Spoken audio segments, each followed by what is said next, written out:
Today, it's time to talk about the third film I saw at this year's Brisbane International Film Festival, the movie that I was by far looking forward to the most, and that is Brady Corbet's The Brutalist. Let's get into it.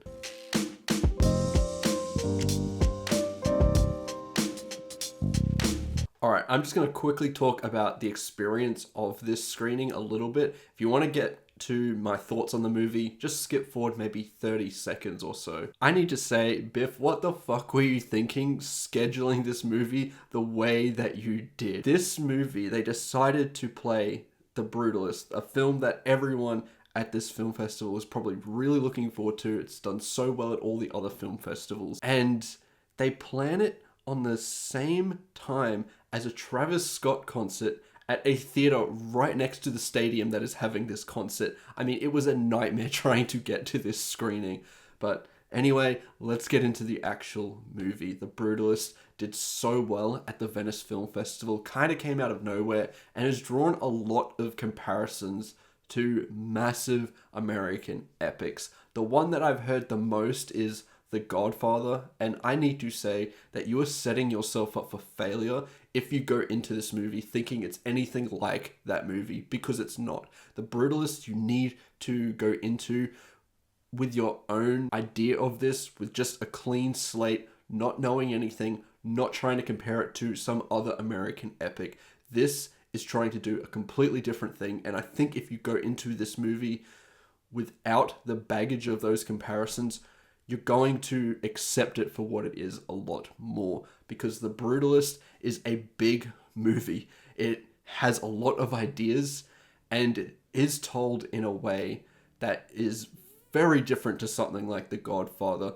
It's much more different in terms of its pacing, in terms of what it's presenting. And I do have to say that I was really impressed with what Brady Corbet managed to achieve with this movie. I understand the massive amounts of praise this has been getting because it is a real epic. It manages to tackle all these ideas in such an interesting way that works. And while it isn't quite reinventing the wheel with some of its ideas about the American dream, immigration, the Jewish experience post the Holocaust, some of its ideas I've seen before in other movies.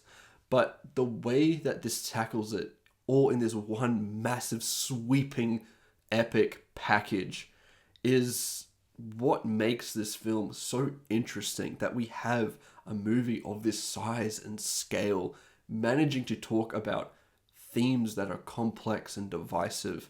It really is a true testament to filmmaking and what you can manage to achieve within the medium at a low budget. This movie cost $10 million, and what it manages to achieve, it makes this movie feel 10 times that budget, because it just looks and feels like a massive epic the whole way through. I found the opening of this movie to be deeply immersive, as it instantly puts you in the point of view of the protagonist, Laszlo, played by Adrien Brody, who completely disappears into this role, giving one of the best performances of his storied career. He's always been a performer I really like, and he just dominates this performance. He's doing this accent, and the thought process and the complexity of this character brings a lot in terms of what it's asking for from a performer in the lead role. There's nuanced acting in here. There's very loud acting. This character is so conflicted and goes through a lot over the course of this 3.5-hour film that you really have to compliment the amazing performance from Adrien Brody as you follow him through this massive journey. Starting off just with this absolutely brilliant use of cinematography and incredibly original score, showcasing the wonder that is New York City. You've seen the poster of the movie that's just came out of the Statue of Liberty, and that is kind of a shot that takes place within the opening 10 minutes, and it looks absolutely beautiful. It is one of the most gorgeous shots that I've seen in a film this year, and I loved the way it presented that with its score and performance. It was masterful filmmaking. And then you have this sweeping journey for this character. starting off with him in America and living that immigrant experience, what that is going through. This thing is split into two parts with an epilogue and an intermission in the middle, and it does feel like these two parts are two different movies in a way, where it's like a part one and a part two of a movie jammed together, and they're about the same runtime as two movies put together. The first half feels like a testament to the American dream and what that means, and it is a lot more idealized as it really showcases the land of opportunity that America can be for a character like Laszlo, where he's able to be afforded opportunities that he had to really work for, but because he was able to illustrate his talent, he's able to move up and gain some form of success. He has an opportunity here to build his masterpiece, his magnum opus as this architect, and go into this style of brutalism that he has tried to implement throughout his career. And then you have him playing off Guy Pearce, the man who's able to afford him an opportunity as such, and who is also quite fantastic in his supporting capacity. I loved the way that this character is placed within the film. He seems at first like a very arrogant and angry person, but then again, he's affording characters that we're following these massive opportunities. He is darkly comedic in a sense, really some funny lines throughout the movie. And then this character evolves to something truly antagonistic. It's just massive, these arcs that these characters go on and the way that our perspective of them completely shifts as the film progresses and gives us new elements about these characters. In this first part, it showcases the characters in one way, and the first half I thought was an absolute masterpiece. I think if I was to judge the first half of this movie as it is, I would 100% give it 5 stars and say it's one of the greatest films of the year, because it was 100% so meticulous with this clear style and just such brilliant filmmaking for how much this cost. I was mind blown with what it was achieving and just the technical brilliance on display, from the direction, the cinematography, the editing, the beautiful score, and these amazing performances, and the way it shifts tone. It blew my mind, that first half. I was astounded.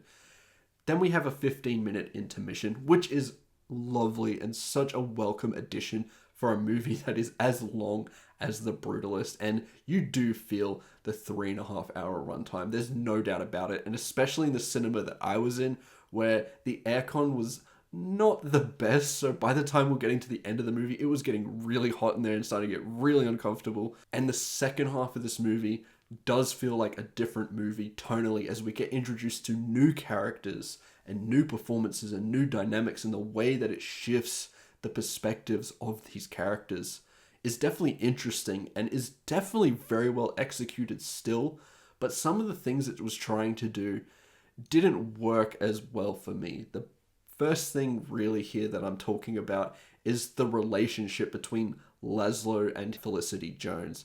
There is some interesting elements in there, and Felicity Jones does bring a fantastic performance, but the way that these characters progress through the narrative as these elements are introduced didn't quite work as well for me, and definitely hurt the pacing of the film, I found. There is definitely an interesting conflict in there, as you have characters that are trying to build a life in America, and the way that these new elements are consistently shifting. And the film does start to take some real dark turns that I wasn't expecting.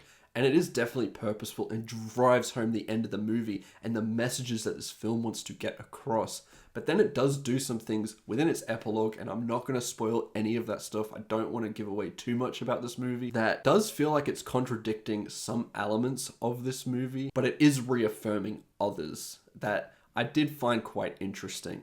But generally throughout the course of this movie, you do have a detailing of this immigrant experience, but you also have the whole aspect of building your magnum opus. And I did find a lot of parallels between this Laszlo character and what Brady Corbet was trying to do making this movie. I did hear he had to cut some corners financially to try and get this thing across the board, including him sacrificing some pay for himself just because he wanted to get this movie across the line.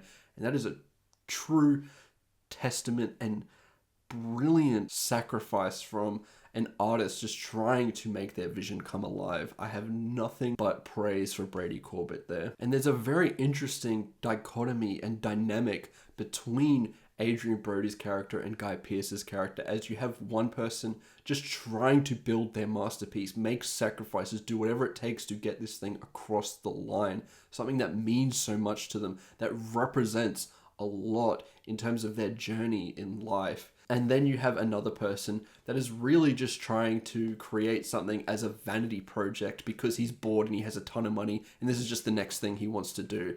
I loved that dynamic within the movie, and it works really well, and was one of my more favorite things that I like to see in the movie, and the way it was realized. All brilliant stuff here.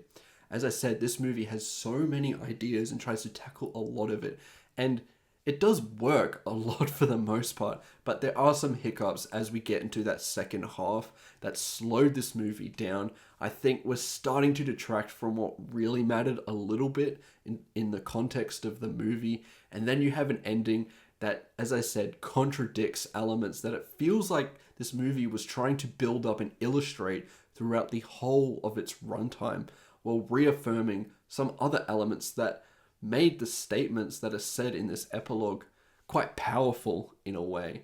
This movie is just a massive beast of a thing, but all I can say here is I highly recommend you check this out. This is definitely a huge Oscar player across the board. I can see directing, picture, actor, supporting actor, perhaps supporting actress, cinematography, editing, score, you name it. There's so many things here that this can get nominated for.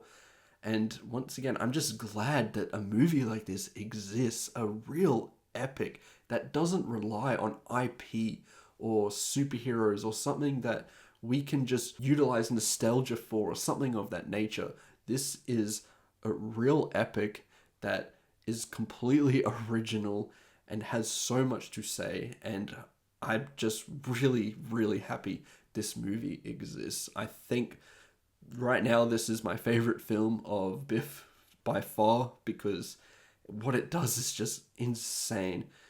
It's not going to be for everybody. This is definitely more of a slower paced, more intellectual kind of movie.